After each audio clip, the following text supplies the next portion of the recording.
We kind of all speculated collectively earlier in the program about where the Brewers were headed this winter. JP Morosi joins us, and it seems like there's a really big piece for which, if he stays or goes, we'd get a partial answer to that question. Let's talk about Corbin Burnes and what the Brewers are faced with this winter. Matt, that's a great way of setting it up, because I believe in so many ways Corbin Burnes is the bellwether for what the Milwaukee Brewers are going to do this offseason. And a lot of people around the industry in recent days have said they expect Burnes to be moved before spring training. Now, the caveat here is, with all the different starting pitching free agents out there, that it may not happen imminently.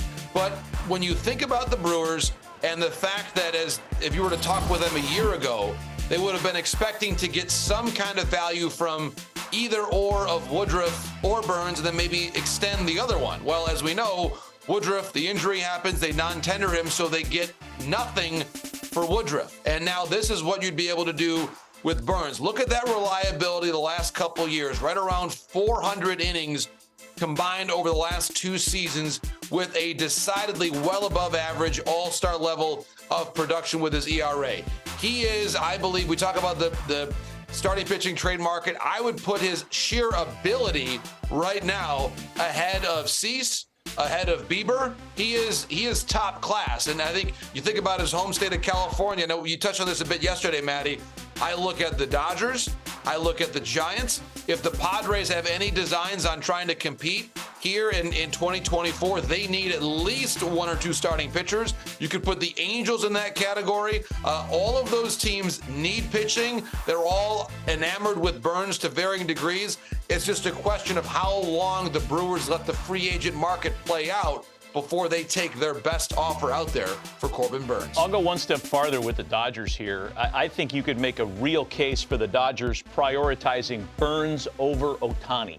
He's not going to sell as many jerseys. He's not going to DH. Yep. But what they need is a guy that's going to go out and not just give them innings, but dominate. This is the guy for them. Let me ask you about another pitcher. You mentioned the Angels, who'd also be very interested in Corbin Burnes. A former Angel, Michael Lorenzen, famously threw the no-hitter with the Phillies last year. He's back out there on the free agent market. What is his market looking like? Matt, I really like a lot what Michael Lorenzen brings to the market, and I think that maybe the industry is underrating him a bit right now based on the way things went in the second half, of course, after the no-hitter for the Philadelphia Phillies. He had a couple rough starts after that. It was a little inconsistent, bounce back and forth between the rotation and the bullpen, but he is someone that could have been utilized more by the Phillies during the postseason when you look back on it. And I believe in the right situation, you think about the Angels, as you mentioned, the Tigers as well. They're still looking for some other starting pitching help after adding Kenta Maeda. It's always a good indication. We talked about this week about the player's character and professionalism when your former team still want you back. The Angels like Michael Lorenzen. The Tigers like Michael Lorenzen. There's a very, very good data points, I think, for the industry at large. I would even point out, you think about someone that's been able to pitch in different places and have success. The Yankees need some more innings. I would mention the Giants as well. He's someone that a lot of teams saw very carefully. I think it's going to help actually his market this offseason, guys. A lot of teams scouted him in detail in the month of July when he was with the Tigers before the trade. And as a result, they have a lot of really recent scouting looks on him to say, perhaps we find a way to get him closer to being the guy that he was in July, and then with that August no-hitter, then maybe September. And I think a lot of the people in the industry, the Orioles included, like what they've seen of Michael Lorenzen. I like the idea of him going to the Giants. I think the idea of him going to a big ballpark, a pitcher-friendly ballpark, a guy who has a proclivity to give up home runs at times, that could be a really good fit, and you could definitely see that working out for them, a team that definitely needs some pitching as well. Tigers would love to have him back, but, man, did they overplay their hand when they were shopping him at the deadline. I mean, they were asking for ridiculous returns without giving you names and sourcing that. I'll just say that. Let's move on to if teams are looking in the margins for trade help. We're talking about players that could be available via trade.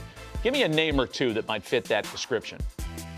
Isaac Paredes of the Tampa Bay Rays. And Keith really did a great job earlier on in just talking about the year-over-year payroll and how everything indicates that whether it's Paredes, whether it's Glasnow, Manuel Margot, there are still trades to be made by the Tampa Bay Rays. And year over year, you look at what Isaac Paredes has done in terms of the strike zone discipline and also the home runs. He's a 31 home run third baseman / second baseman, depending on your ball club. He gets on base 35% of the time, and he's not a guy that strikes out a ton. And one of the common themes, guys, that I heard a lot of the GM meetings was we need to get better in the strike zone. We need to find ways to control the strike zone better.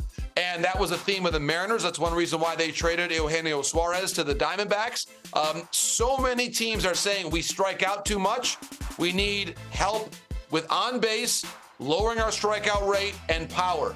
The presentation that he has, that Paredes has, in terms of everything he brings to your ball club, defensive versatility too, a very unique player who I think is being overlooked, broadly speaking. He is one of the most valuable position players that I believe is going to be traded this offseason. You think he's going to be traded, though? Because for me, like, this is how the Rays win. They find guys like this. They get him from the Tigers. They took someone else's, guy on the curb, turned him into a star.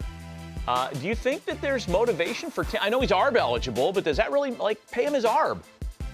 Well, they need to do something, Matty. And so they have talked before about Glasnow and Margot, and obviously haven't moved either of them yet. At some point in time, I'll say this. Line up Margot, Glasnow, and Paredes. I'd be stunned if at least one of them is not traded by spring training, and I would say probably two of the three will be dead. Well, that is just a financial reality. For sure, because Glasnow's in line to make huge bank. What I would also say about Paredes and them potentially moving him is this going to be the peak point that you could move him and you get the most value you can right now because he still has that control, those ARB years? To me, that represents great value for Tampa Bay. Point. It's a great point, Anthony, and I think the Rays, more than any other organization in our sport, embody the ethos that you better trade a player 1 year early than 1 year late. And the Rays almost always get out in front of that market. Yeah, like the old Fred Clare philosophy running the Dodgers. Pitching, traded a year early than a year late. Or the current Oakland A's philosophy. Trade it 10 years early. I had to take that cheap shot. Sorry. Told myself I wasn't going to do it. It's your childhood team, right? Yeah. Me too, actually, funny enough. But I feel childish when I go there. It's not. Kind of It's line. not. It's Anyway, deserved. JP, good job, man. Way to go.